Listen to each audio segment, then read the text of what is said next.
everybody. Sun gets 134 here.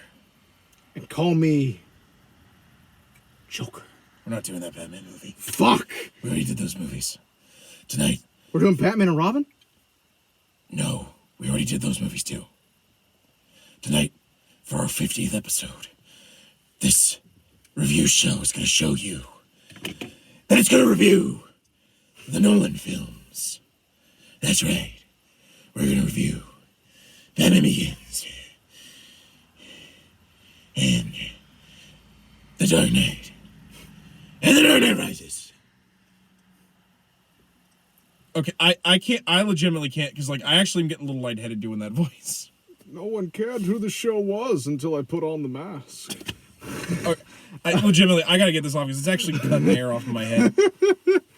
But anyway, welcome to Remember the Hyphen. I'm Average Joe Squad. And I'm Zongetsu 134. And after almost 2 years now of joking about us reviewing the Nolan trilogy, we finally decided what better way to celebrate the 50th anniversary. 50th anniversary. We do this for 50 years. We predated YouTube. The 50th episode of Remember the Hyphen by finally just reviewing the Nolan trilogy. Which, admittedly, I wanted to do Weekend at Bernie's for the 50th. Will you stop with the Weekend at Bernie's? It's not going to be a thing. Stop making it a thing. Why must you fail me so? So for the fuck. So for the 100th episode, we're going to do Weekend at Bernie's. For the 100th episode. But I couldn't, like, legitimately, that mask was actually cutting circulation off to my head. I was actually getting lightheaded. When we finally do this blooper reel at the end of the season, you're going to see, we had like 3 false starts to this. Yeah. Because we kept just doing stupid shit. It just kept getting more and more stupid. Like, that was not the stuff we didn't record, too. Like, yeah, the one we recorded, I actually was getting ready to do the Joker line and I forgot it. Yeah. Because, like, because, like, you thought I was doing the pause on it. I'm like, no, I can't actually remember the line. But so, like, and I know this is kind of like a celebration, despite the fact that we already did the 1 year. It's not going to be like a real, like, I just feel like, you know, every 50 episodes we should do something kind of, like, important, or like Weekend at Bernie's. We're not doing Weekend at Bernie's. Will you shut up about the fucking Weekend at Bernie's? What about Weekend at Bernie's, the animated series? There is no Weekend at Bernie's animated series. I know. I looked just to spite you. I can make one. I do not now. I'll commission. Do I ever want to see you spend that kind of money on a Weekend at Bernie's animated series? I don't even care if it's a 14 fucking minute video. We're not doing Weekend at Bernie's. What if I do Weekend at Bernie's the anime? Will you focus on Batman right now? Christ. The manga? What if I make it a vor video where he's eating everybody? I'm going to take my fingers and put them up your nose and roll you down a bowling pin alley. Like you're a bowling ball. Never start with the head, Adam. It makes the victim all fussy. Ow. But anyway, getting on track. Back on track. I know this has been a thing that we've talked about you and I have talked about doing for a while. Yeah, now. like I think we've probably since we started recording together. I also want to say this, that was originally the anniversary. That was what we were going to do, was review Nolan, but then we decided not to. Well, I didn't think it was big enough for 1 year anniversary. It had become such a joke. Like, yeah. I argue us doing Nolan and then Bernie's was probably, those are the two longest running jokes we have. I don't know why Weekend at Bernie's is so long running. It just keeps coming back. Now you got Riley and Doug wanting to do it. We might, for the 100th episode, I might do it just to spite you. Show up. We're actually here to review Waterworld. No, don't make me review a Costner film, man. I don't want to watch this non-acting. My boat. But like, so, you know, like, it's just been a joke. It's just been a joke, but, like, because because to be honest, like, him and I only like one movie out of this trilogy. Like, and to be honest, like, I don't want to be those kind of comic book reviewers who review stuff just to shit on it. Yeah, because no, we try to be pretty positive about shit. Because, like, up front, if you like this trilogy, more power to you. Like, don't let us be the ones that ruin a good time for you. Like, just because we don't like it doesn't mean you shouldn't. But, like just understand this is us just talking about why we don't like these films, because you have to understand these films are like stupidly beloved. Like, okay, I shouldn't say stupidly beloved, but like they're beloved to a point where like they're overhyped in my opinion. Like, because in my opinion, I actually argue they're what's wrong with the DCEU, because like they've been trying to make everything like these Nolan films since these movies were a hit, and they just keep not getting what made them work and what didn't. Yeah, just to kind of give my own background with it. I remember when these movies came out, because I was probably still in grade school when Begins came out. I was in my sophomore year in high school, actually. And I remember it a little weird because NASCAR did a promo for it. They had a car, I think it was like the Batman Begins 400, and like they ran a couple cars ran like Batman skins. Yeah. So I remember that. I remember Dark Knight coming out, and I really liked Dark Knight when it came out. And then the most I remember about Rises is I went and saw Rises in the theater. As did I. And Dale Jr. actually also ran a Dark Knight Rises car at the Michigan race that year, which he actually won in that, and that was like breaking a 3-year winless streak with that car. It's like I have a soft spot for that car and a little bit for that movie just because that's what I associate it with. I mean, if nothing else, Dark Knight Rises memes are hilarious. Oh my god, Bane is the biggest meme. Not just Bane, the guy that like kidnaps him with the plane. Like, holy shit, the amount of memes made with that guy.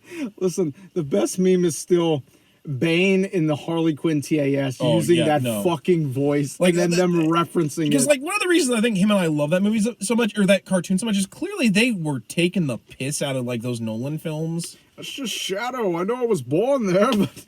You want to know how I got these mental scars? Oh my god, he looks like... No, he looks like Ledger's you and I Joker. both were like, enough with the fucking Nolan references. Like, oh my god. Enough from the clowns. Batman Begins again. Oh my god.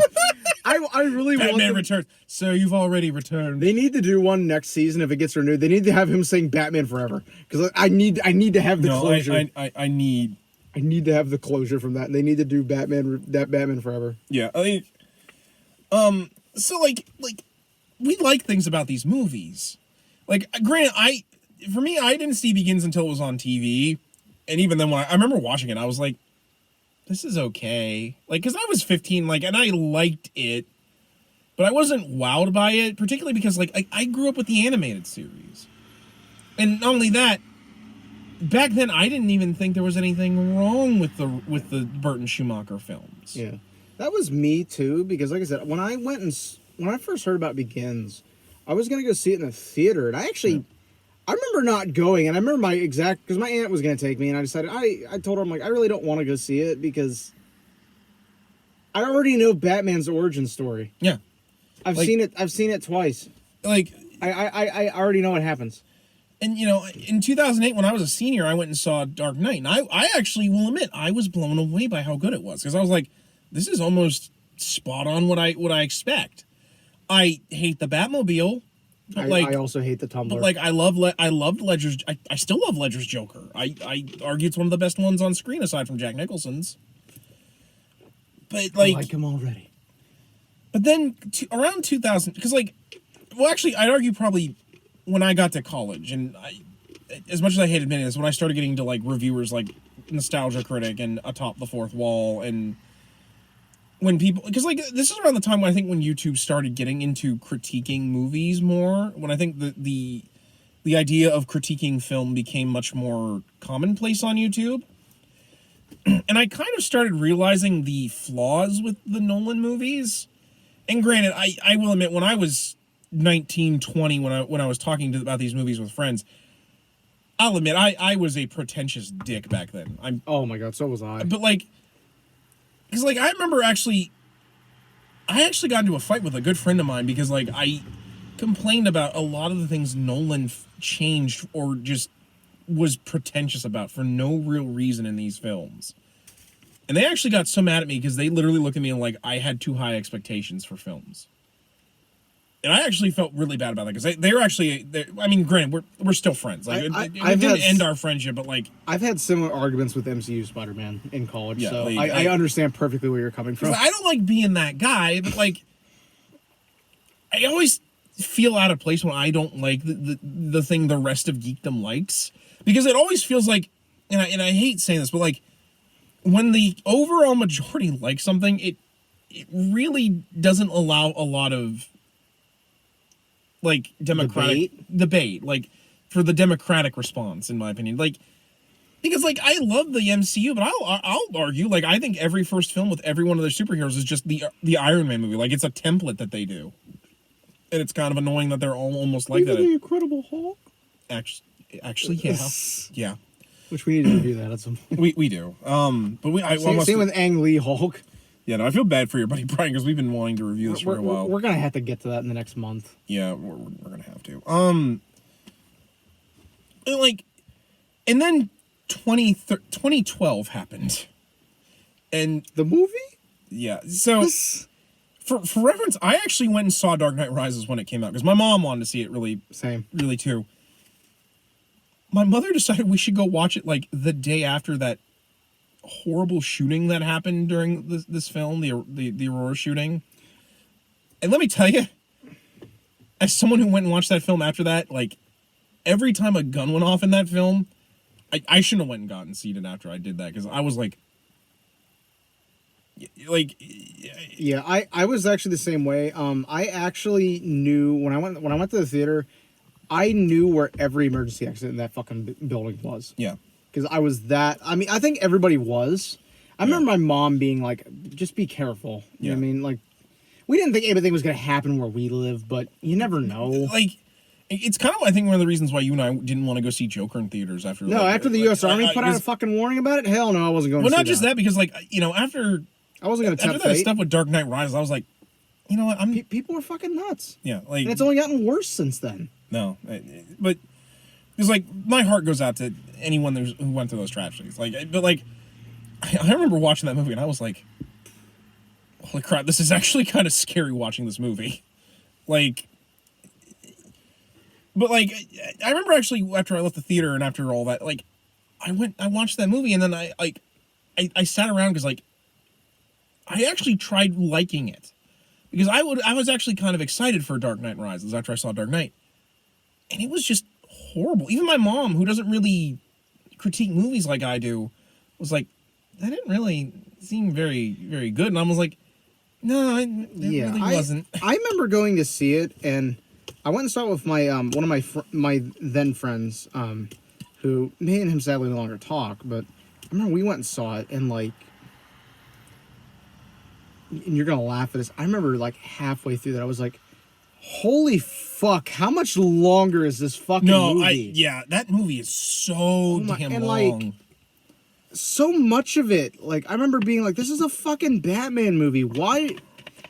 Because I didn't know about Nolan at that point and how he didn't like the costumes or anything, but I was like, half the movie, he's not Batman in it. And it's like, I paid to see a Batman movie. What the fuck? Like that, yeah. I mean, not saying that there aren't parts in all three movies where he's not Batman that are good, but it's, like with Rises, I think really personifies the issues I have with all those movies, which is just that it's overbearing and how Nolan over-explains everything because he thinks we're all idiots. Yeah, like, and I hate saying that, but like, it really feels like he thinks we're all idiots, despite the fact that his psychology is like something you would learn in like a 101 basics class on psychology. I've taken a psychology class in my life, and I knew exactly. I'm like, dude, I get it. It's not hard. He thinks no one gets why Batman is who he is. And again, I always say this about Burton. He didn't need to tell you why Batman did what he did, because you fucking already know. And not only that, he showed. He didn't tell you. He showed. Yeah. Like, I go back to the scene time and time again in the Burton film. But that scene where he lays the 2 roses down in Crime Alley, he doesn't talk. You just see him lay the roses down, and you see the expressions on his face, and you didn't read a Batman comic in your life, and you know why he's Batman from that scene. Yeah. Whereas, and me and Riley pointed this out in the Batman Begins review we did, but How many times did we see his fucking parents get shot in that movie? God. Like at least 3 times? At least 3 times. And I was like, dude, holy fuck. I get it. His parents are dead. I understand it. It's a meme. Like, Frank Miller didn't even go to that much when he did Dark Knight Returns. Like, they don't even show it in Arkham City. We have the scene with Hugo Strange, and that's all you need. Like, the closest we get is the scene in Arkham City or Arkham's Asylum where Scarecrow gasses him. As much as everybody that defended Uncle Ben not being in the MCU by saying, I didn't want to see Ben get shot a 3rd time, at least we don't flash back to it fucking constantly in the Raimi movies with Ben getting shot. Which again, how many times did we see it in the Raimi movies? Like twice. Twice. We saw it once in the first movie when it happened. Actually, we saw it once in 3. Yeah, and I think in 2 they only showed like the drawing of it in the intro when they were doing the drawing credits. they didn't drive it into the fucking ground. They didn't bring up, hey, he got shot. It's like, I know that. I watched the fucking movie. And to be fair, I'm not an idiot. Spider-Verse, all they did was talk about how Peter A lost his Uncle Ben. They show Uncle Ben go into a light, and they play the "with great power comes great responsibility" line. Yeah. Like, to be fair to as an aside for the MCU, I don't want to see Uncle Ben get shot. I just want him acknowledged. I just want him acknowledged because it's an important facet to his fucking life. But this is the exact opposite problem because I don't care. It's thrown in my face Holy too much. Shit. Batman v Superman opens with him dreaming about the death of his parents. Holy crap. I know. Can I get a drawing of Nolan Batman with a t-shirt that says, my fucking parents are dead? Ask me how. I'm I get like that. But that's a problem with Nolan. When I first watched all these movies, I really liked them when they came out. Yeah, and then when I met you, I went back and rewatched them. And I just remember thinking holy fuck, you are pretentious with this shit. Like I get it. And I remember thinking that because I rewatched these before I even met you actually. Because when I got into the Arkham games, I went back and rewatched it. And I was like, I get it. His parents are dead. I get that it's a meme. And that's one of the other reasons I think that these movies weren't nearly as good for me after a while. I had the Arkham games to compare them to. Yeah, the Arkham games are 1,000 times better. Even Arkham Knight is better than these. I would rather. I'll sit through 6 hours of tank combat. Yeah, over listening to Batman explain why he wears the bat as a symbol. That is the other thing. I'm I am so tired of symbol and symbology shit that is in everything anymore. Nowadays, it's in the comics too. And I'm you don't have to explain to me symbolism. Just let Batman be fucking Batman. English 409 was required. What the fuck? I'm not an idiot. How is it? I'm looking forward to Robert Pattinson's Batman when he's dressed like he's in his first time goth outfit. But at least his Batman looks like he actually wants to beat the shit out of people. Bucky. He doesn't look a little bit like Bucky. Well, that's supposed to be when he takes the helmet off. Yeah, with the raccoon eyes. He looks like Bucky. And he's got the hair of symbiote Peter from Spider-Man 3. But joking aside, I'm actually really hyped. I actually am really hyped for it. It's actually this new one looks fucking great. It's actually really fitting that came out. And not only that, they're actually, I think, going to finally do Riddler like this trilogy wanted to do at some point. Yeah, like I said, I'm actually hyped for that because I think that's going to be a great movie. I actually think it will be too. Getting back to the Nolan stuff, and just that's really what ruined for me. And I know there are people that love these movies to death, and I've actually gotten into arguments with people about this because people are like, well, it's to help people that are casual. I'm like, even if you're a casual, you know why the fuck he's Batman unless you are absolutely living under a fucking rock. Yeah, like Batman is not one of those characters. How many memes have you seen? Yeah. My parents are dead. I've seen that meme more times than I care to count. Yeah.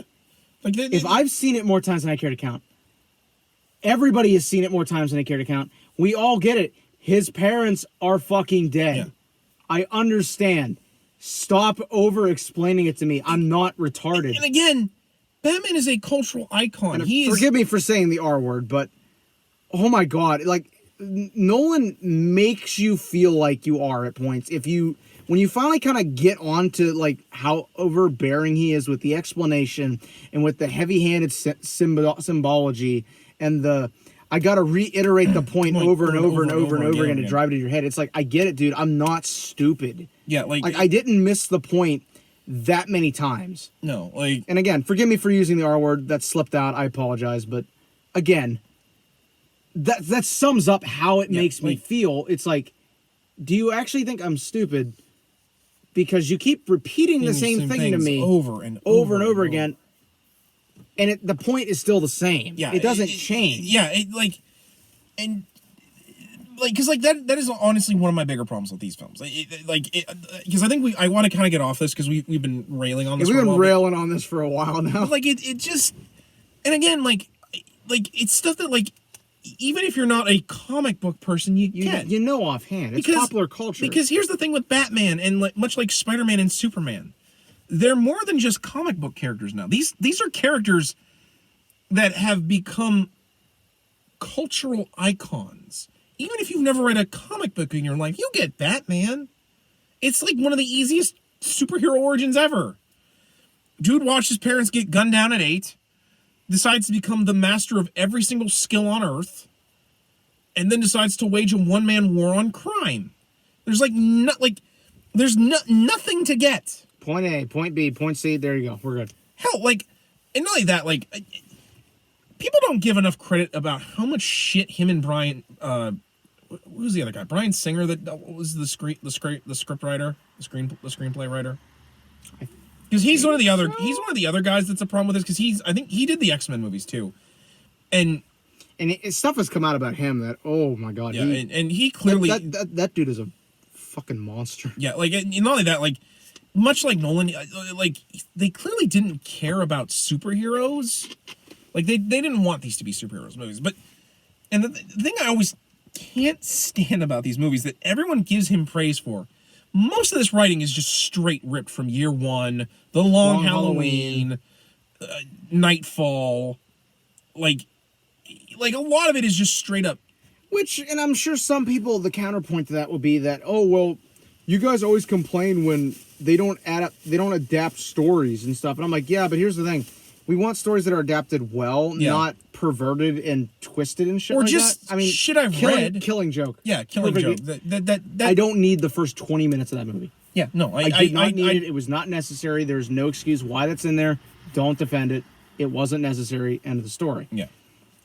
If you're gonna adapt a story, adapt the fucking story. Yeah, don't fucking change shit. Don't take just parts of it.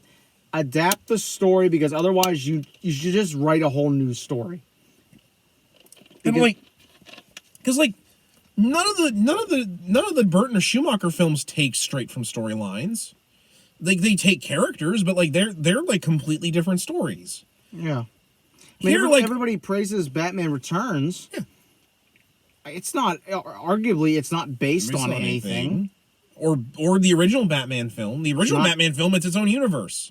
Yeah. Joker didn't kill Batman's parents. Batman Forever, Batman and Robin. Yeah. None of them are based off direct storylines. Well, I don't know if we should really compare Batman and Robin in that, but I mean, to be fair, you and I both like Batman and Robin. Yeah, I like Batman and Robin. I'll defend that in Batman Forever. I don't care. I own both of those on VHS, for the love of God. I mean, to be fair, I think Batman Forever is a good film. My thing with Batman and Robin is more I watch that because it's a train wreck, a funny train wreck, but a train wreck. I watch it because I like Uma Thurman. Well, yeah, that too. I don't want to just be like, oh, Uma Thurman hot. I just wanted to point out. I like Alicia Silverstone too. I'll defend George Clooney as Batman as well. I think he did with the material he got. I think he did a good job. He was trying. I'll give him that. But Batman Begins, straight up, I can tell you what scenes are just ripped from Year One. Yeah. The scene where he summons the bats. And to be fair, one of the things that because originally before they did Bryan Singer and Nolan, they wanted to have Darren Aronofsky, where he straight up just copied Year One with some changes, like Gordon wanting to shoot himself. Because they were going to make a Year One movie at one point. Yeah, they were going to make a Year One movie, and it in fact, Joel Schumacher wanted to direct it. And of course, at that time, the producers looked at him and went, "No. But it's so frustrating to me because like they steal stuff and then they don't. Like I actually hate the scene where he decides why he's going to be Batman when he goes into the cave and all those bats swirl around him. Like, oh, get it? Like the bats are swirling around him like some sort of symbol that he's going to be risen as Batman after he leaves the cave. I'm like, I like the Golden Age one where it just breaks in through the fucking glass. well, I actually the thing I like about the year one origin because it's basically that. But here he failed at trying to be a vigilante. He's bleeding to death and dying, and he's talking to his father in his head. He's like, I might have to die tonight, Father. It's not working. I'm missing something in this mission, and if I can't figure out what it is, I'm going to bleed out here. If I can figure it out, I will ring this bell, and Alfred will patch me up. One of the last gifts you have of me, Father. I need to know what I'm doing wrong, why they do not fear me. And then the bat crashes in and lands on the bust of his father. And it stares back at him. And he remembers how he fell into the cave and he saw this bat and it frightened him as a child. And he realizes what he needs to be because the bat reminds him of a traumatic event. He's like, yes, Father. I might go home and read year one now because we need to review that. Because, like, the thing I like about year one is how subtle and very minimal it is. This here is not very subtle and minimal. Like it's over the top. It's overbearing. Because again, Miller you don't need to have to have his origin be this big thing. Like you know why Batman's move on. Yeah. Like there's a reason why people complain that the year one is more of a Gordon story, despite the fact that I adore Batman year one because I think there's a lot more Batman than they give credit to. In my opinion, I think year one works because it shows why their relationship. Like here, I don't really think it works as well. Like, and that's a shame because I love the guy who plays Gordon in this, and that scene where he puts his coat around little Bruce after worked really, really well because you get why he picks Gordon to be his confidant. But like everything else around it just kind of doesn't work. Like. Especially because there's all these people that should know he's Batman or know there's more to him, and they don't. Like, that was one of the bigger problems I had with Rachel throughout these movies, and why I was kind of happy she died in the end of in Dark Knight. Because she is... The thing I remember, not to interrupt, but the thing I remember about the Gordon deal, because I've quoted it, I've never told you where I got that quote from I have about it, is that... You know the Hunted by Morgan Freeman, Scene Anners videos? He has one where they're talking about because like they quote putting the coat around a little boy's shoulders thing. And the guy's like, and the one guy's like, Bruce Wayne? And it's like yeah, Gordon spends the most time with him. He should know. And I'm just like exactly. Well, especially because in year one he does. At the end, when Bruce rescues his son, he lies and says, without my glasses, I'm basically blind.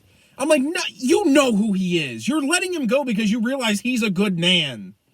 Like,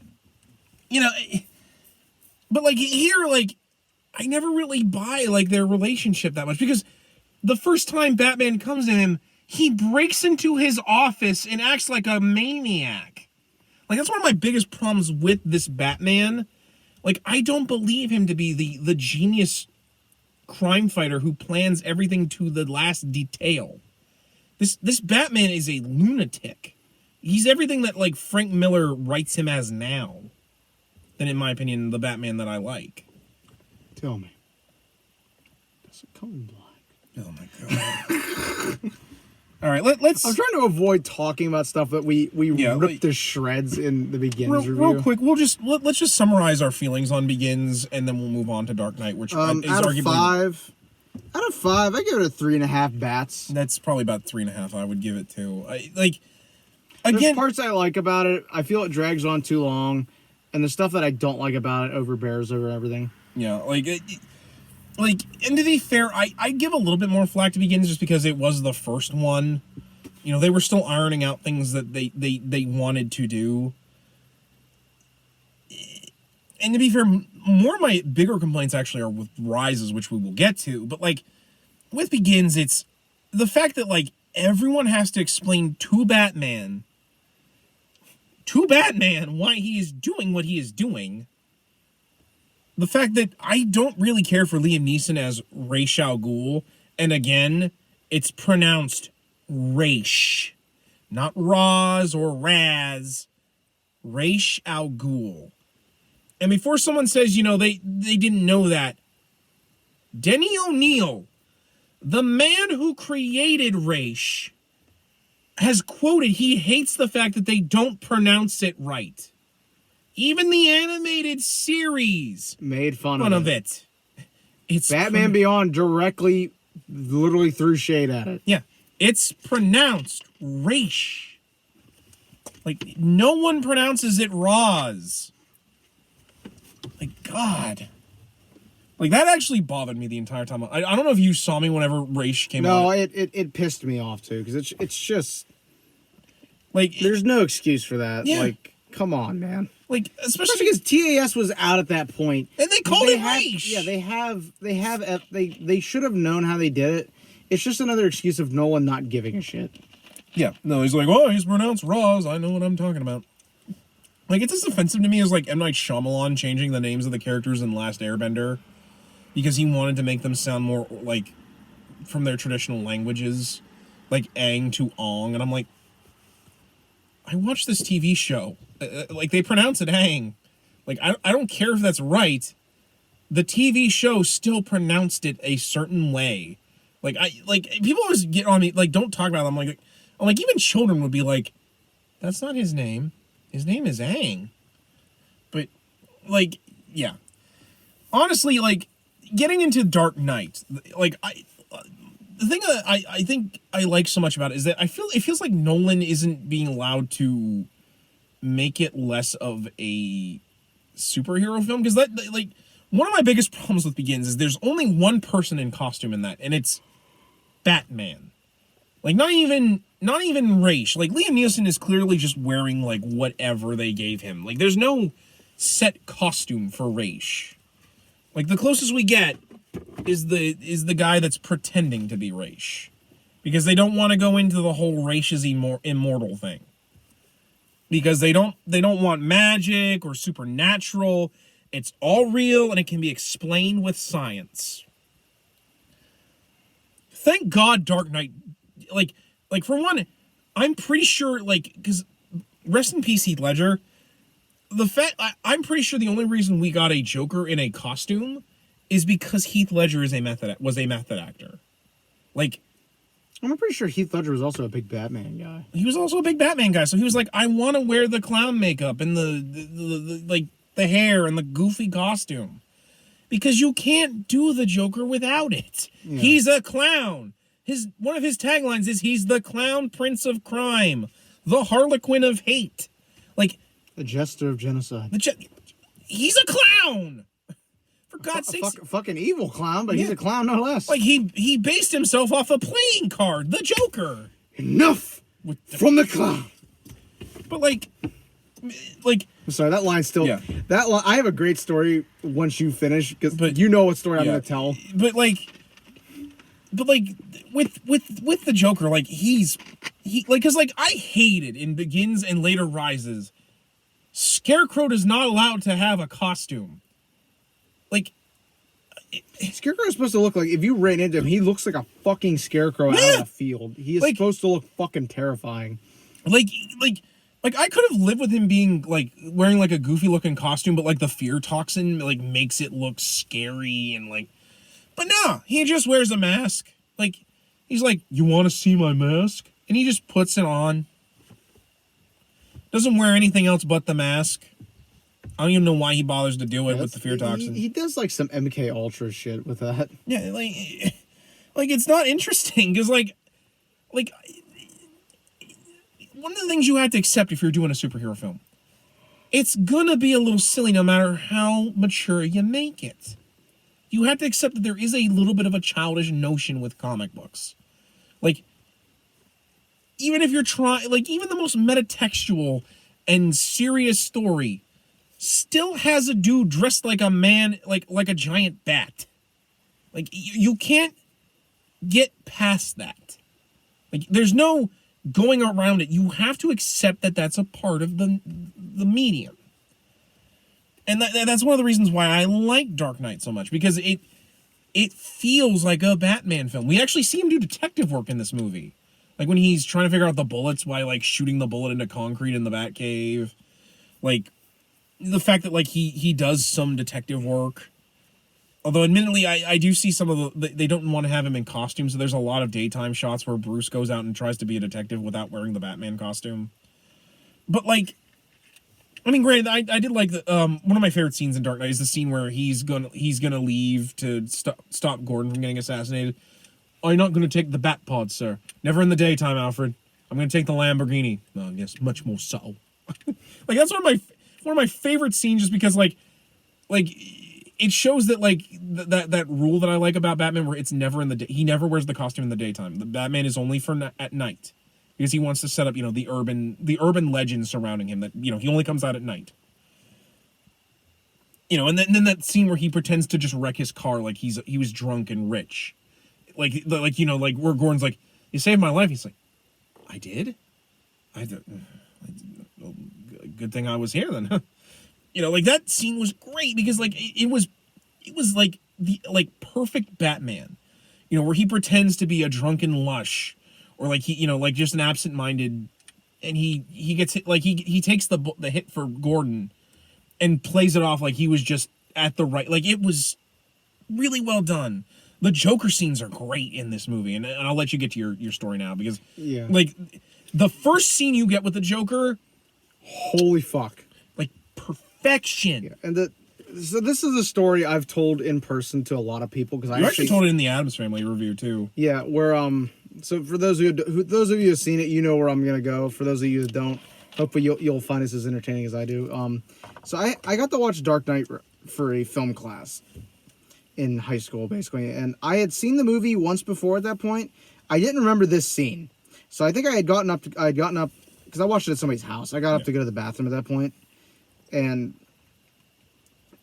I'm watching it, and you know, he comes in and he's like, "You want to see a magic trick?" Oh my god! And he puts the pencil down on the table, and I'm just like, I don't remember this. I'm like, what the fuck is this? I'm like, and so then that guy comes rushing up at him. He slams his head onto it, and just, it's gone.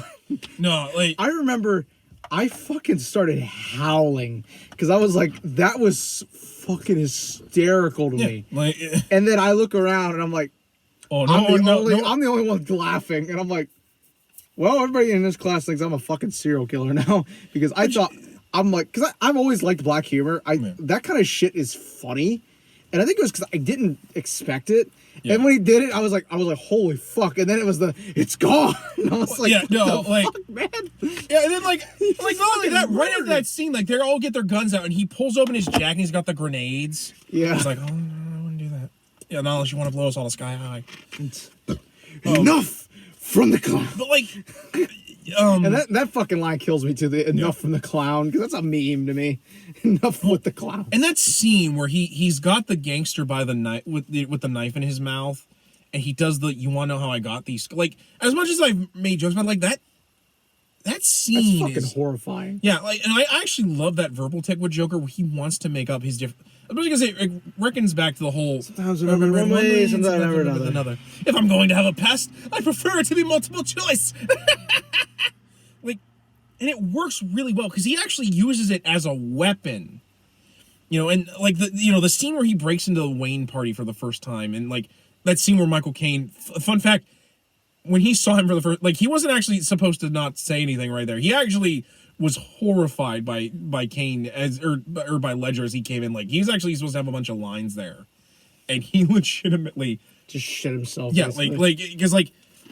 because Ledger locked himself in like a hotel room for a month, and I'm like he was so fucking in character at that point. No, like especially because I actually think the Joker works with Nolan's whole line to explain things, because like that is the Joker, because he wants to prove to everyone that life is just a sick gag. And once you accept that, you know, by giving in into insanity, you'll be happier. You know, he like even when that line where he's like, I don't want to kill you. You complete me. Like, I just want you to see the funny side of things. Let her go. Very poor choice of words. Like, no, No, his Joker is like It's funny. funny, but it's fucking horrifying. Or that it's scene, funny in a horrifying. or like that scene way. that because actually Ledger was allowed to direct a scene. It's that scene where he's got the one scarecrow goon tied up. That scene where he actually has a handheld and he's like, oh yeah, which that. No, that scene Holy is fuck. That is actually scary as shit. that or that part where like the corpse of that guy slams into the window. I actually remember getting a little jumped when I saw that corpse just hit the window. I'm like, holy crap! They actually allowed the Joker to kill people in this. Which I mean, to be fair, the Burton one he did, but like he didn't do it nearly as like this Joker does. Cracking a few eggs. I'm just burning my half. Okay, like, because he's like, it's not about the money; it's about sending a message. I mean, that actually is so. You and I have referenced that a lot with shit. I'm just burning my. It's not about the overtime. It's about sending a message. If you're good at something, don't do it for free. Well, he's like in my opinion, like the best Joker is the Joker that like when you listen to him, he makes sense in a twisted sort of way. Like the part where he it's simple. We kill the Batman. Enough. What do you want? He clearly wants to be paid. He's like, if you're good at something, never do it for free. I actually quote that because like it's actually pretty accurate. Yeah, no, I'm like, don't do anything for free if you're good at it. Yeah, no, if you're good at something, never do it for free. But like, because like, I actually think this Joker works because, as he states, it's the unmovable object versus the unstoppable force. Come on, hit me. Fucking. But like, that scene right there was great too because like this Batman, despite the fact that he clearly killed Ra's in the first film, like he clearly is he just didn't save him. Yeah, that's the same thing. Oh, it's different. It's not like as much as people try to tell me that it's really not. It's still murder. Literally the same. Cool motive, still murder. If you were to go to court and said, I didn't kill him, I just refused to save him. Cool motive, still murder. Yeah, that's still technically murder. That's manslaughter, technically. Yeah, it's like, I think it's manslaughter by like, there's actual name for it, is what I'm trying to say. Yeah. But again, manslaughter. And to be fair, I actually think this movie works really well in doing the Long Halloween thing where it's the end of organized crime in Gotham and the rise of like the supervillain. Yeah. And to be fair, I actually give Nolan credit here too. We never actually learn Joker's real name, nor do they give him an origin. He just shows up, and Gotham is changed forever. I actually give him a lot of credit because he actually did something I think Burton didn't even want to do. He actually lets the Joker be mysterious, because you never know. I'm an agent of chaos. I'm just a dog chasing cars. I wouldn't know what to do with one if I can just do things. Yeah, which I just that and the one that's the meme. Oh, yeah, right. Nobody bats an eye. No, yeah, fucking loses their minds. I kill a few gangbangers and nobody bats an eye. He's threatened to kill a mayor and everybody loses their minds. I like those parts of Joker where he's basically talking about criminals murder each other. No one cares. I threatened to kill a corrupt businessman or a mayor, and suddenly everyone that's wrong. He's trying to. Riley, I make a couple jokes about my alcoholism. Nobody bats an eye. I say something else, and everybody accuses me of being a simp, and everybody loses their minds. I wasn't gonna go there, but okay. Someone, Riley, God damn it, man! I can't even get any fucking rest from the fucking video. But we love you, Riley. We really do. If I were to complain about anything about this film, for me, I kind of think Two-Face is unnecessary. I like Two-Face, but agree. They should have saved Two-Face for Rises. Yeah, he should have been in a separate film, in my opinion. I mean, I get what they're doing because this was again pretty much a straight up adaptation of Long Halloween without the serial killer aspect. Well, I mean, it's not Joker because it's more or less a combination of the year one first Joker appearance, The Man Who Laughs, and the Long Halloween. especially because like the money burning pile scene, the scene where Harvey, Batman, and Gordon agree to work together to bring down the corrupt crime in Gotham, but they won't break the law; they'll just bend it. But because I love Two-Face in this movie, but like, it really kind of just feels like it's there to be there, like, and I think also partially because like, sadly, Heath Ledger passed away after they'd done filming this film. I feel like they had Two-Face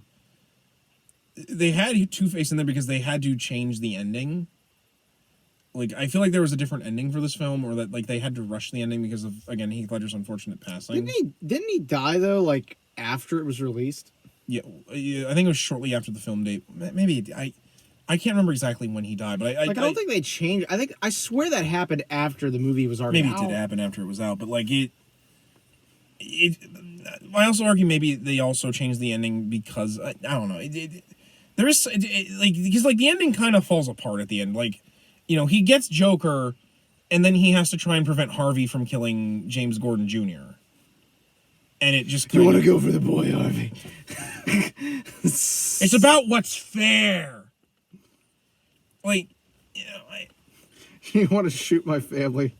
God, that YouTube poop was fucking ridiculous. No, yeah, but like I said, like I don't know what is your opinion on the ending? Because like I feel like it kind of either there's just too much in the ending. There's too much. Yeah, that's my entire. It's like we get that whole climax with Batman preventing the boats from blowing up and capturing the Joker, and then we also have to deal with Two-Face, and I feel like there's too much.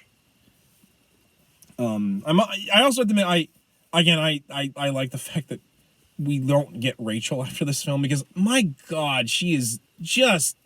I actually argue she again is one of the weaker parts of this film, because they try to make you think that her and Batman are going to get together, but they're not.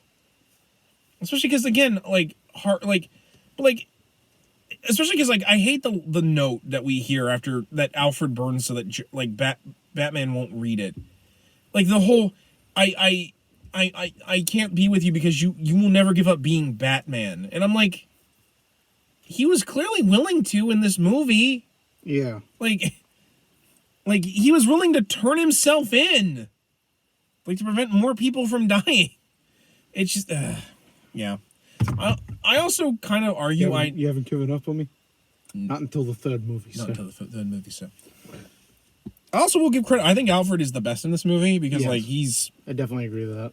Like, the fact that he's willing to help Batman, like, that part where, he's horrified by the Joker, and he's like, well, that's because you spat in the face of Gotham's criminals, so they hired someone to kill the Batman.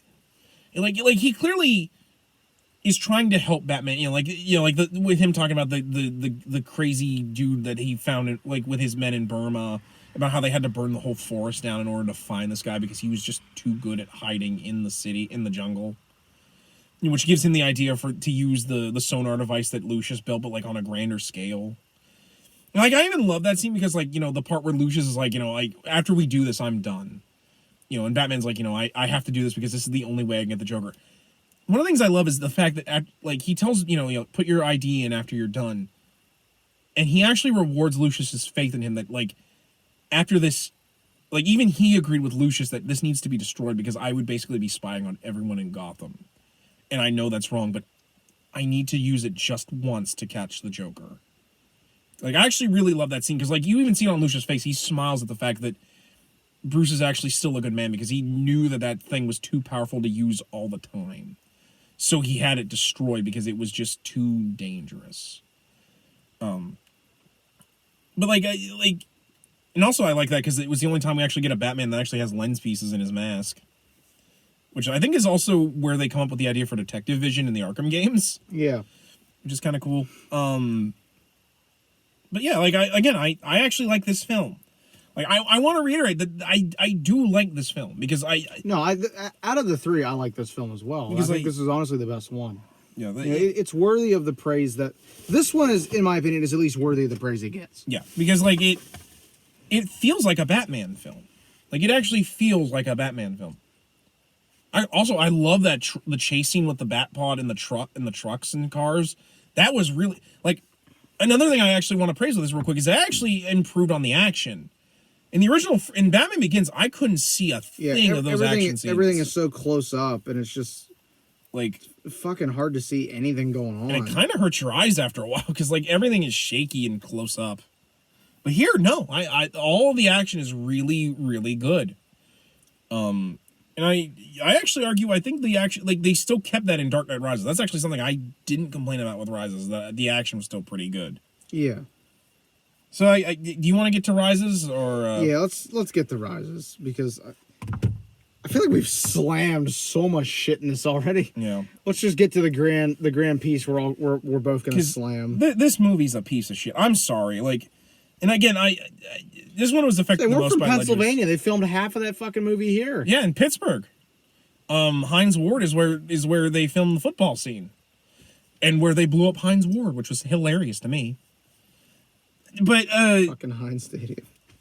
God, I remember. I think I knew people that went down there to be extras. For I actually tried being an extra for that movie. I know some friends that were extras in that too, but they lived in Pittsburgh.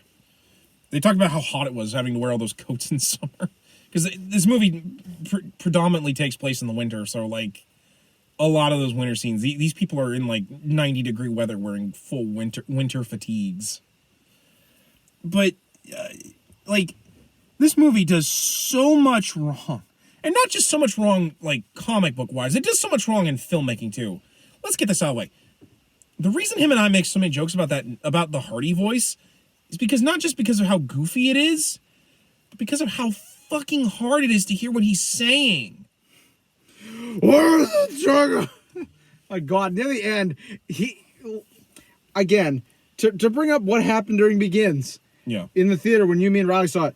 That scene where he's like, do I look like a cop? No, like we're fucking dying of laughter because I hate that voice. Well, I felt sorry for that couple that was a couple seats down from us because we're sitting there fucking dying like it's a comedy movie. Yeah, because the scene where he asks where the other drugs are going, it's comical, but like I'm not talking about Bale's voice is definitely one of the worst things about this franchise as a whole. I'm talking about Bane's voice.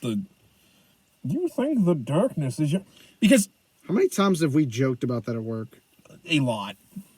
Like, okay, so here's my problem with the voice. Nobody cared who I was until I did CVPs. Because, like, people try to tell me, well, it's just more realistic that he sounds like that.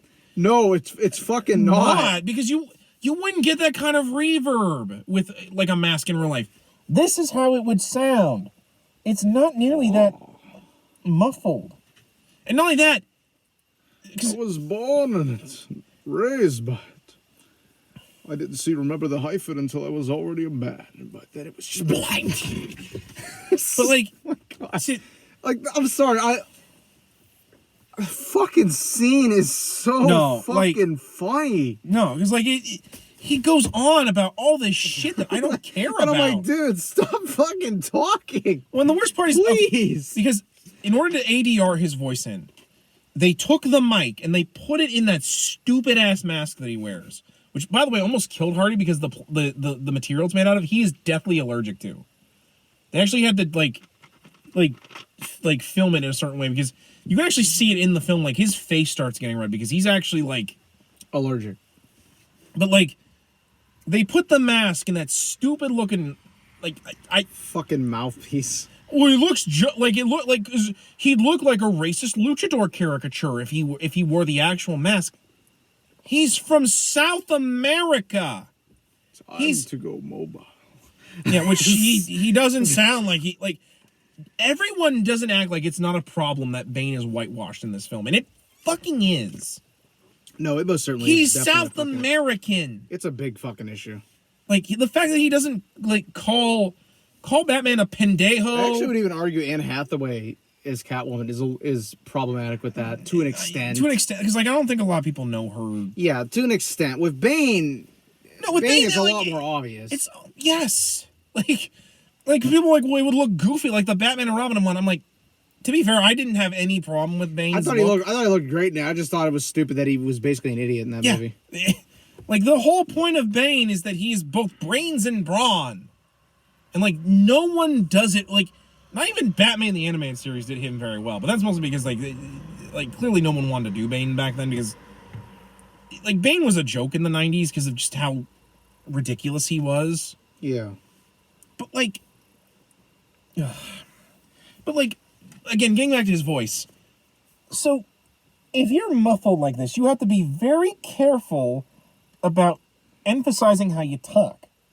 See, the voice is goofy for just a couple of lines, but the problem with his voice is that he forgets he's talking in this mask, so he kind of forgets that he needs to constantly talk at a very, very, very loud and very, very, like, on purpose. So he starts to ramble as he talks, and he gets quieter and quieter and quieter, and so you slowly get harder to talk about it. Shadows betray him because they belong to me. It's like. But like you get my point, right? Like he stops enunciating, so he mumbles. Only then do you have my permission. Yeah, like that. Like I'm like, dude, speak the fuck up. I can't understand what the fuck you're saying. Post production, let's crank that fucking mic up. Like turn the volume up on that. For anyone who's seen Christ, that's easy post editing. I've done that in VP class. Turn the sound up. For anyone who's seen, there's ways to compress it so there's no hiss either. Right. For anyone who's seen like behind the scenes of Star Wars and heard that like before they put James Earl Jones's voice in, it's like listening to Darth Vader without the ADR because you can't understand what he's saying. He sounds like instead of half the time he makes shit up that's not even in the fucking final movie. Well, yeah, because like they're like you don't have to exactly say what you're saying because like you're not gonna be the voice for him. Yeah. But like it's so annoying to hear him in this movie because like he forgets that he's in this stupid mask. I wish they would have just filmed him without the mask or that stupid Sean Connery voice he puts on. Ah, Batman. I'll have a martini, shaken, not stirred. And, oh my god, Talia al Ghul. Oh my god, you mean afterthought thrown in? Because, like... If you're... Here's the thing, to the people like, oh, it was a great twist. I'm like, there was no twist. Yeah. They fucking zoom in on that tattoo. First, when I'm sitting in the theater and I see that, I'm like, something's up with this woman. Something bad is going to happen with this woman because there's no reason they would fucking focus on that tattoo unless it was important later to this plot. So, something's up here. And filmmaking 101, if you want a good twist, you either don't show it or you show it and mislead later on. Yeah. They did nothing with that. Yeah, and they showed it and then later, bam, stabbed. It's like, I wasn't surprised. And not like that, in McGinn's, they act like Talia's dead. So I just assumed she would, like, no connection to that.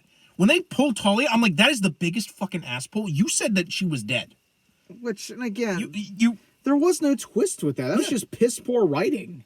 And like that, like, watching that film, like, wouldn't it have been better if Talia was just the love interest throughout this entire film? Mm-hmm. Because that's way if they had actually built up to the betrayal in Rises, had it that she was undermining his efforts of being Batman the entire time. Yeah, that would have been great writing. But Nolan doesn't know how to actually write good when it comes to writing superhero movies. Like, fuck. So again, before anybody flames me in the comments, I'm not saying Nolan is a bad writer. I'm saying Nolan is a bad writer for superhero movies. I mean, to be fair, I've watched Inception, and he basically does the same thing he does here. And speaking of, there are so many fucking actors that he has from Inception. This fucking Tommy from Third Rock from the Sun is Robin, which I'm sorry, I know he has a real name in this, but he's basically Robin. No, because that's his name. His real name is Robin. I'm like he complained, like, because one of the things Bale and both Nolan agreed, if they had to do Robin, they weren't going to do these movies. And so at the end, you decide, we'll just shove the name Robin in. I'm like, no! I remember the rumors they were going to have Batgirl in it, because they actually had an actress picked for Barbara and everything. Could and you imagine them doing Batgirl in this shit? No. No, because you got to realize, I'm glad that we've only had one Batgirl in any Batman movie so far, because I'm just so worried they're just going to fuck it up. I mean, technically we've had two. Birds of Prey doesn't really count, but she is technically a Batgirl. I know, but I'm talking Barbara Batgirl. I'm not talking Cassandra. Because that's not even the real Cassandra Cain in that movie. We're not getting into that. She better show up in Gotham Knights. They fucking owe me Cassandra showing up in Gotham Knights. I don't care if it's a skin. They better fucking give me a good Cassandra. I don't think they're going to, dude. DC, look, I'm not saying you have to put the actual character in, but if you give Barbara a Cassandra Cain Batgirl skin... DC don't give a shit. Talk to fucking Rocksteady. Rocksteady, if you can hear this, And even then, Rocksteady's owned by DC. They'll probably be like, DC, no. Why? Like they would make money. Like you want me to buy DC DLC packs? Give me a Cassandra skin. I'll buy. Everybody wants my money. I don't think they're. I know they won't. They'll just do Barbara stuff. I know. I wish they'd stop pretending Cassandra didn't exist. Like when they brought her back as Orphan, I was so happy because I love Cassandra so much. Anyway. Now you know how I feel about Betty Kane. And how we just ignore the fact she was the original Batgirl. Because God forbid we actually acknowledge something from the Golden Age. Yeah. Or Silver Age, actually, but still. But yeah, you understand my pain because I like Betty Kane. And I like Kathy Kane as the original Batwoman as well. That's why I want to start a tagline that was Justice for Cassandra after Birds of Prey, because by God, she was done so dirty. Oh no, she definitely was. But I remember hearing about that at a point, that like after rumors at one point they were gonna have Barbara in this. And I think so glad they didn't. They had an actress picked. They just decided not to do it. Because they would have. And then they were going to try to do a Batgirl movie after that. Like that Batgirl movie that's in pre-production now. It's been in production this long. Like it's been in production hell. They wanted Joseph Gordon-Levitt to be in a Robin film after this. Which I'm like, why? He wouldn't be Robin. He has no training. Like Batman gave him all this stuff. Like people always are like, oh, he's going to rise as Robin. I'm like, the movie's called Dark Knight Rises. Well, that scene where he rises up in the Batcave, that's supposed to imply that he's going to be the next Batman. Yeah. And he has no money. Like, Wayne Corp was out of money. He has no training. What the fuck was he going to do being Batman? Especially because I fucking hate the ending of Rises, but we'll get to the ending of Rises. But, like, this movie is more about Joseph Gordon-Levitt's Robin character than it was about Batman. Batman's in this movie, what, 15 minutes? Yeah. Like, the end of your trilogy, I should expect to see him more as Batman. Like... Yeah, I was a little more forgiving with Begins, because I'm like, okay, we're doing the origin, we're doing the long At least we got, like, an hour of him in that 2-hour piece of shit. Again, I remember the theater just being like, I just want this fucking movie to end. Holy fuck, I want to go home. No, this is too fucking long. And my God, I'm sorry. I know people will get on me for this. I didn't like Anne Hathaway as Catwoman. She looked too young. I'm sorry. Like, and I know this makes me sound like an asshole, but like, she looked too young to be a Catwoman. Like, because originally she was going to be Harley Quinn, and I think she would have done fine as Harley. But like, I never believed her to be the kind of woman that Selena Kyle is. The funny thing is, like, as we know from just stuff that's gotten leaked since this happened, she was originally going to be Black Cat in Spider-Man 4. Remember? Actually, she wouldn't have been too bad as Black Cat. I see her more as Black Cat than I do Catwoman. But you get what I mean, right? Because like Selena Kyle is. I mean, there were moments in that movie where I bought that she was Selena, like the beginning when she's like doing the fake, like, oh, I'm just a cleaning lady, and then you see the facial expression shift. Yeah. That one I was like, okay, that's pretty peak right there. And the fact that she constantly betrays Batman despite the fact that it's a stupid idea for her to do so. Well, like, especially because, like, they don't actually call her Catwoman in this movie. They just call her the Cat, which I will admit is a nice little nod to her original appearance in the comics as just the Cat. Yeah. But, like, then, like, her costume is lame. It's just a skin-tight jumpsuit with her goggles put up like her cat ears. Like, again, like, she was inspired to be, like, a costume character, like, by Batman. Let her be that character. Not just a random cat burglar. And that's another thing that gets me is I know like the fans and Nolan are always like, well, the costumes look stupid. There's no way to do them correctly. I'm like, the MCU says you're fucking wrong, so shut up. Oh, and he doesn't, like, my biggest sin, she's in like these like 9-inch heels and she's like climbing up buildings and shit. Yeah, like to me the excuse of the costumes. Oh, but it's okay because they're combat oriented. I'm like, yeah, stilettos aren't combat oriented. Yeah, to me, like the argument that you can't do superhero costumes realistically in movies, I'm sorry, the MCU has rendered that argument that it's false and there's no getting around it. They're possible. It's just called you either don't want to do them or you're lazy. Fuck, even before that, like Sam Raimi proved you could do like the Spider-Man, like Spider-Man. Tim Burton proved you could do it with Batman. Yeah, there's no excuse for it. It's just people want to defend that because, and there's no real way they can defend it but other than saying that, well, there's no good way to do it. At least she ain't sexualized. I'm like, yeah, keep. Also, what's wrong with Catwoman being sexy? She uses that as as an advantage half the fucking time. And you know how many times It's she's same with Black Cat. She uses that as a fucking advantage to get out of shit. Do you know how many times Selina has tricked Batman into sex to get away? Or Black Cat doing the same thing. I mean, shit, she does that in the PS4 game all the time. Like, what is so wrong with having a femme fatale character? Like, I have nothing wrong with a character using their sex appeal. I think it's because everybody and forgive me getting on this tangent, but I think I know why that's a thing anymore. Is that it's a two-way street basically. Yeah. If you do it well, it comes off as really empowering to women. If you do it wrong, it comes off as really fucking sexy. Yeah, I know. And I know. It's kind of like high risk, high reward. But at the same time, it's also like if you fuck up spectacularly. Yeah. But like cough, Halle Berry Catwoman. Yeah, which, God, we got to review that at some point. I don't want to watch that again. Yeah. I'm not even gonna buy that off Amazon. I'm gonna wait till that shows up at a fucking thrift shop and I'll buy it that way. We're not gonna buy it. We're gonna fucking steal it.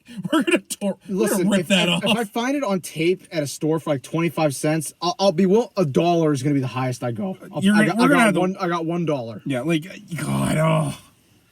We might have to do that for a Mobat November just because like just to get it out of the Halle way. Berry Catwoman. Jesus Christ. Well, just. But yeah, like that's why I think no superhero movie wants to do that anymore. It's just because, well, Mike, especially with the way call out culture and everything is anymore. Like even if like it's just hard to do stuff that even if you do it well, you can kind of get vilified for it, even though you didn't mean to do it like that. But like everybody interprets stuff different ways and everything. So it's very weird.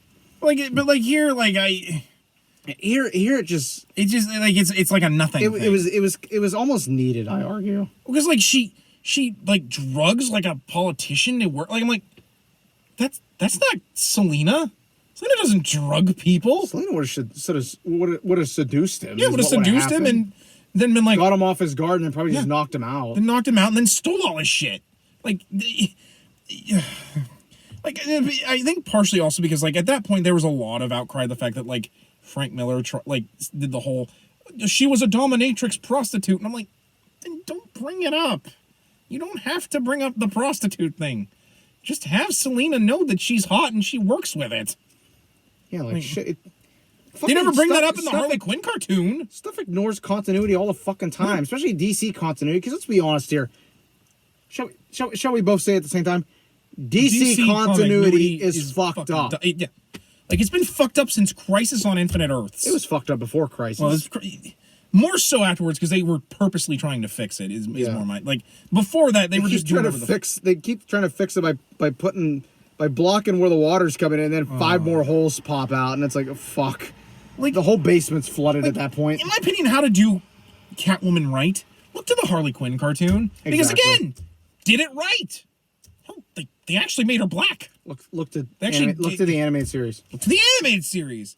She can Arkham games. She can be sexy and empowering at the same time. Yeah, look at the Arkham games where, like, near the end where she chooses, okay, even though I want the money, I'm just gonna go back and help Batman. Fuck it. Yeah, because she wants to bang him. I still love that there's an alternate ending that where you can just say fuck it and not do it. In the game, it rewinds. It's like no, you have to do it. Selina wouldn't do that. But they're like, we're gonna give you the option. But like they try to play off like there's this big romance between Selina and Batman in this, and I'm like, there's not. Like their romance is so fucking forced in this film. I never believe that he would give up everything for her. Like the Selina in Batman Returns, I believe he'd give up everything for her. I believe in any comic book or animated series I've watched that if he would give everything up for Selina. He would if he could. It's just like there's no build up really. And again, I'm an avid Batman Catwoman shipper. Same. Like, in my opinion, there's only one woman that makes sense for Batman, and it's Selina Kyle. Because And I mean, I also ship him and Kathy, but even I'm like, there's issues with that one. Well, then I know how much you like her. I just prefer the lesbian one more because I love that. They're two different characters. They are two different characters, but like Kate and Kathy are two different. Like characters. what I meant was I prefer Kate over Kathy No, just because Kate is just like her introduction during 52 was just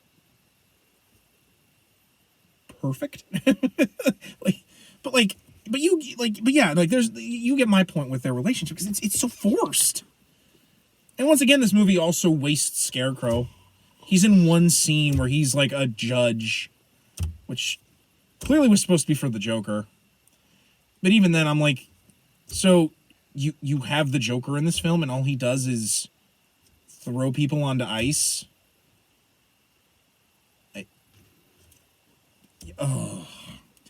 And the idea that the military was just going to stand there and let a city be nuked because the government doesn't want to, like, what?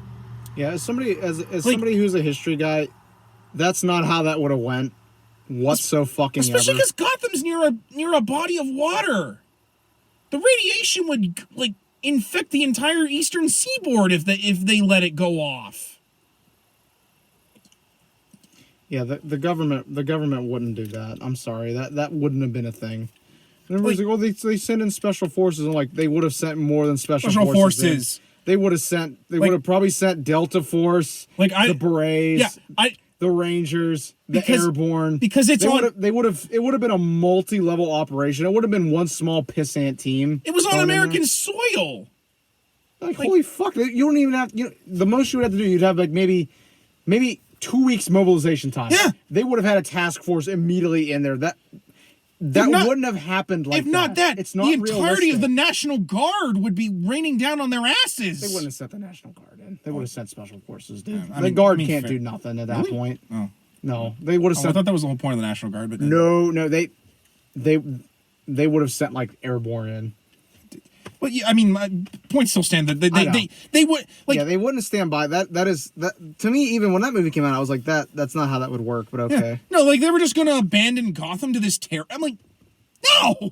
I'm sure they're like, oh, it's a reference to No Man's Land. No, it's not a reference to No Man's Land. It's just piss poor writing. No, especially because No Man's Land makes more sense. It's not because of like terrorists have control. It's because literally it's a fucking wasteland. And not only that, Lex Luthor was tricking them into doing it. Yeah, it's like the whole military staying by. That would have never fucking happened. Here's what would have happened at that. Again, within 2 weeks, you would have had a couple different fucking airborne brigades drop it in. They would have neutralized the nuclear bomb, like the nuclear threat. Yeah. And then they would have shot Bane in the head. Yeah, there would have. He literally had like barely a militia. Yeah, come on, dude. Like, you send in a couple airborne brigades and maybe a Delta Force squad. This ain't Ruby. Holy fuck! It would have been over in a couple hours. This ain't Ruby Ridge or Waco. Like, these are terrorists that have taken over a major metropolitan city. Yeah, the airborne would have fucking had that handled. This is more stupid than how they handled the Decepticons in Transformers: Dark of the Moon, where they decided they were going to have guys in flying squirrel suits handle the Decepticons. Yeah, it's just stupid. It's like, when I saw that, I remember, like I said, I remember sitting in the theater and being like, I don't think you understand how the military fucking works. Because they have a couple of tumblers? Yeah, with anti. Yeah, I'm just like, I don't think you understand how the military works, because everybody's like, oh, they wouldn't risk civilian lives. I'm like, at that point they would have said it would have been unavoidable but necessary casualties. They wouldn't have cared. Like, they probably would have prevented as many civilian casualties as they could, but at this point, they have a nuclear bomb. You gotta remember, like, look at World War II. Yeah. Well, French people did die during the entire Normandy operation. No, it was unavoidable. The bombing of Germany. Yeah. It was unavoidable. Yeah. Here, they would have sent the military in and said, "We tried. It was unavoidable." Yeah. There would have been outcry, but they would have been like, it was either that or leave the city. it was unavoidable. Yeah, or let them let off a nuke into our water supply that would have tainted the entire eastern seaboard. Yeah, it's like, guys, that there wouldn't have been an option. Oh my God. They would have sent the military in. And not only that, they actually created a worse device than the tumbler, the stupid Millennium Falcon thing that Batman flies in. That's stupid, like, because it looks like the Millennium Falcon to me. No, it does. I'm like, why can't he just have the Batwing or a jet? Why do we like? What's more like? This doesn't look realistic. I don't know what this is based on, but it doesn't look like real at all. Like, oh, and that scene where he takes the bomb out to sea, and it blows up, and I'm like, let's talk about this, and then let's wrap this one up, because holy fuck, like, the salt levels are off the fucking chain. So instead of blowing up the city, you take it out to. You take it out to sea where it gets in the water supply. And the fish!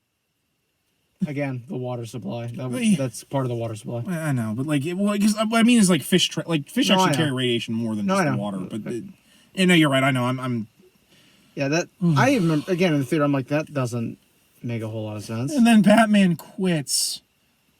He just fucking quits. Batman doesn't quit.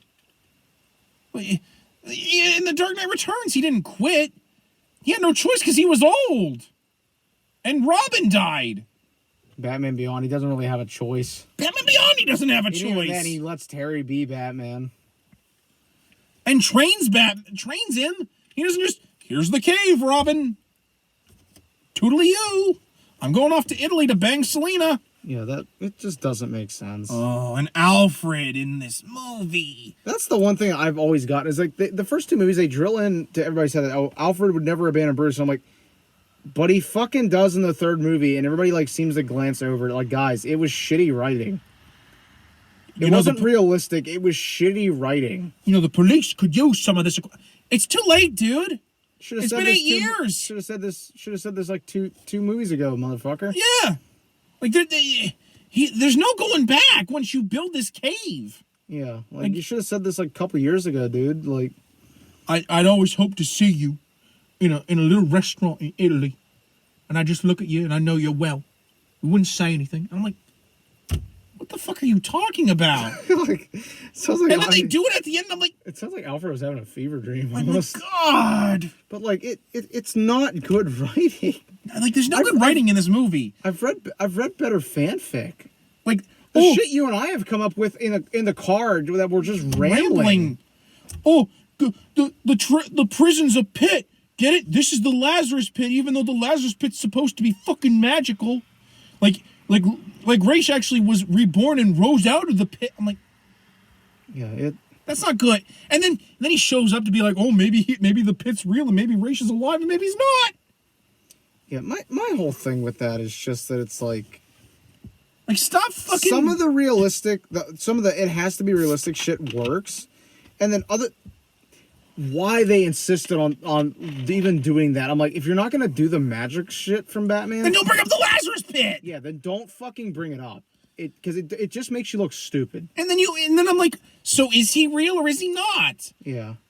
Oh, but that's too unrealistic. Unlike curing paralysis by punching the spine back together. You would have crippled him for life. Because admittedly, I get what they were trying to do there. Because they had to get around the fact that like in Nightfall, his spine is literally severed, and they put him back together with magic in Nightfall. Like literally with magic. Here it's I've read Nightfall, so well, I know. I'm sorry. I know. For those that don't know, literally he gets magicked back together. Here it's implying more. Here it's implying more. I think that like his spine's out of alignment, or like that like it was less a spinal injury, more like something was out of place. Something was out of place. Something. Yeah, or like he needed to like push it back in. Like he still punches it back in. I'm like that would like you said, it would cause more damage than. Yeah, fuck, you would screw him up for life. You know, like that Bane, like for trying to make Bane smart, he still does the stupidest fucking thing. I need to let you live so that you can watch Gotham burn instead of just fucking killing you. Like because like in Nightfall, it makes sense why he doesn't kill Batman. It's more he's trying to prove to his psychosis about like the bat shit that like, you know, he's overcome his fear. He doesn't want to kill Batman. He just has to prove that he's overcame Batman. Here it makes no fucking sense. He doesn't care about Batman. He cares about completing Ra's plan, which is to eliminate Gotham. Yeah. Honestly, with how much we've read it, I think we need to wrap this up because there's just so much wrong, despite the fact that I like so much in these movies. Yeah, but and just what really gets me is just that you have so many people that are like, these are the best Batman movies, and I'm like, they're not really. They're though. not. Like, there's one that's really good, and I think that movie alone makes people think that the rest of them are good. But, like, I know so many people that skip Batman Begins and just watch Dark Knight. Yeah. Like, and I'm like, so you think these are good despite the fact that you skip one of them? And thank God most people, I think, come around that Dark Knight Rises is not very good. Yeah. But, like, it just frustrates me. And we get more movies that are like it, like Batman v Superman. Yeah, I really Man want, of Steel. I want them to stop trying to imitate Nolan. And I'm glad that like Wonder Woman and Shazam and Aquaman don't do that because it's like, guys, it doesn't work with everybody. Fucking stop thinking it does. It doesn't. Like, it only works with Batman because Batman is the way he is. Yeah. He is the exact opposite of everything else in the DC universe. That's why he works so well, because he is unique to the DC universe. Yeah, it's not a fucking catch-all. You can't do it like that all the time. That's like why Moon Knight isn't as popular in the Marvel universe, because everyone's like Batman in the Marvel universe. Yeah. They're more realistic and like. It's why Wonder Woman, I argue, works as well as it does. It doesn't try to do the Nolan thing. Yeah, she punches Nazis and like rides on lightning with her magic lasso.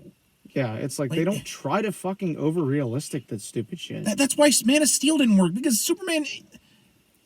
I argue Superman didn't work because they had way too much Jesus Christ allegory shit in there. You can't make like the reason Superman and Batman work so well as friends is because they're complete polar opposites. Like they clash, but they work really well together because they both agree on how justice should go. Like Batman v Superman, which we're gonna have to fucking watch that too. And both the regular Justice League and the Snyder Cut. No, if we're watching one of them, we're just going to watch the Snyder Cut because I'm like, I'm not watching the same fucking movie twice. Well, I'm going to have to watch Justice League because I've only seen that in pieces, so I'm going to have to watch it. I've never seen it. I'm like, I'm just not interested. I don't like Zack Snyder. Well, mostly, at least I'll have to so I can at least get the idea of what the difference is with the Snyder Cut. But on that note, I think we're going to wrap it up for this episode, guys. I'm sorry if this was just completely like opening up a salt mine, basically, but like it just feels good to just event this shit. And I know there were some people that disagree. And again, if you like these movies, if you love them, all the more power to you. But it's like at the same time, like I said, you have to understand why you have to understand why we don't like it and why we're so pretty much devoted to not liking it. Like the style, like there's no style to them. Like they have to be so realistic. Like they want to not be superhero films, despite the fact that you're about a dude who dresses like a bat and fights crime and punches clowns and plant ladies. Yeah, it's not. You can't over realistic that shit. No, it doesn't work. And like I wish DC would get over Batman and Robin and the Adam West Batman show. Yes, they are silly, but they are their own separate thing. You guys have done movies and TV shows that have been the opposite of that. And not only that, there are people that enjoy both. I enjoy both. Same. Like you can have both. Like that was how people like Batman, the Brave and the Bold. But like I said, if you guys really do enjoy these movies, I hope you don't act like we're trying to kick you while you're down, because I know that these. Like, it hasn't been good since these movies for DC. So, bottom line, like what you like, just let us talk about why we don't like these. Let people criticize shit. Like, especially because everyone gets to criticize, like, movies we do like Raimi, the MCU. Like, why aren't we allowed to criticize, like... Yeah, I'm like, look, guys, if you're gonna sit there and say that I can't fucking... That if you guys are going to sit there and say, I can't defend the Raimi trilogy, then I'm like, cool, then I can criticize whatever the fuck I want. Yeah, fuck anybody that disagrees with me. Because that's basically the attitude some people have with the Nolan stuff, is that fuck it if you don't like it. It's like, you're not allowed to talk. Because you clearly like children, kiddie things. Yeah, like that tweet from Zack Snyder about Oh yeah, you like how he gaslights Rachel, yeah, or acts like a jackass to everybody. yeah. It's like, Did you see that tweet that Snyder went out about like people like they wanted to view the Justice League movie as like a Saturday morning kids cartoon? yeah, and I'm just like, dude, get the fuck over yourself. Especially because those Saturday morning cartoons are much more mature TV than your like fucking. again, I can't stand Zack Snyder. He really needs to just get the fuck over himself. Yeah, you made 300. Congrats. Yeah, 300 isn't even that great of a movie. Again, I only like it because I like the spectacle. So, but on that note, ladies and gentlemen, let's wrap up. As always, I'm Average Joe Squad. I'm Zongetsu 134. And as always, we ask you, Remember the hyphen and take care. And always just do things. I'm also not wearing hockey pads.